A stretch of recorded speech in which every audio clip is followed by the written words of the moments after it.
Welcome to The Explainer. Today, we're diving deep into Kaliane Bradley's novel, The Ministry of Time.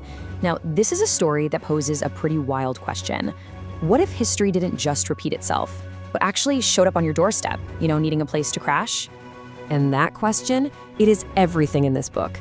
It's the absolute heart of the story, the engine that powers every single decision, every risk, and yeah, every bit of heartbreak we're about to get into. All right, so let's get into it.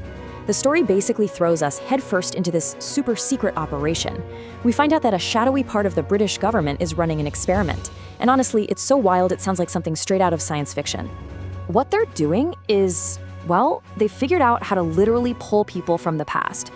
We're talking reaching back through time, grabbing someone from their own era, and just dropping them right into 21st century London.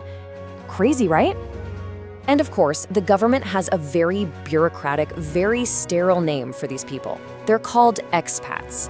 Think about that for a second. Not time travelers, not survivors, expats.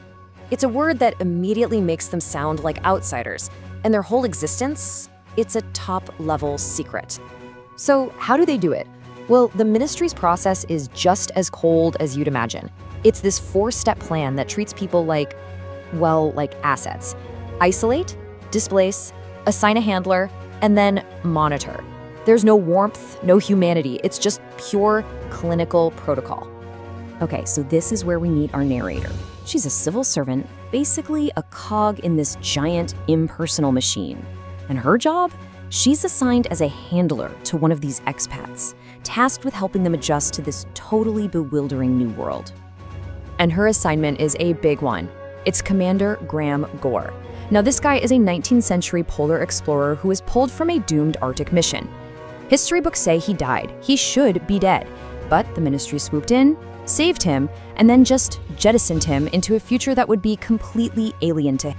So you can imagine, Graham is completely torn between two realities. The world he came from, all about duty, honor, those rigid Victorian values. The world he's in now?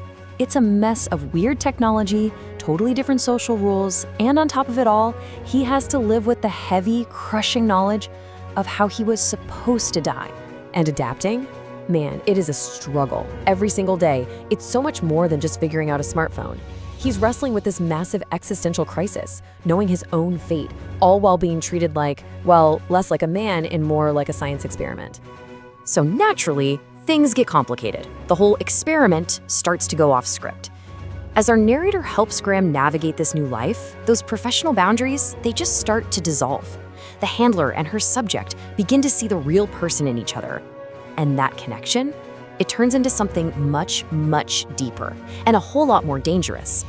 This really makes you question the whole premise, right?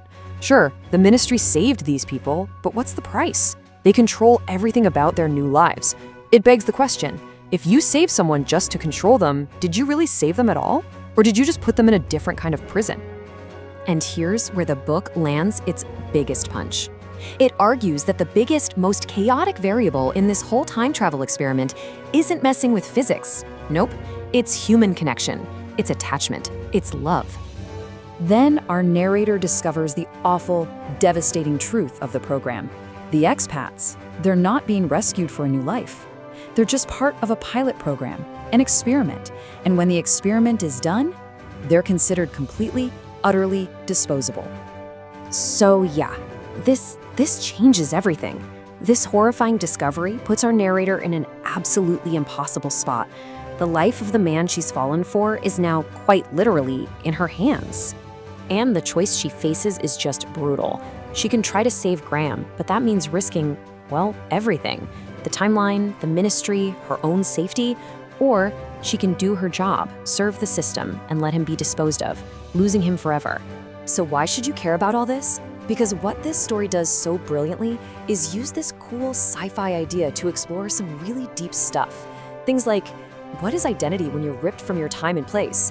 What are the ethics of having that much power over someone's life? And the big one, can love actually fight a destiny that's already been written down? Now, this isn't your typical action-packed thriller. It's a much more emotional, character-focused story. If you're a fan of thoughtful sci-fi, something like Station 11, or if you're just looking for a love story where the stakes are, literally history-altering, then this is for you. At the end of the day, I think the big message here is that the things that make us human, love, sacrifice, loyalty, they don't really care about what century it is. Those connections are powerful enough to cross any timeline. The book really frames love as the true paradox, doesn't it? It's this messy, illogical, powerful thing that defies all the rules.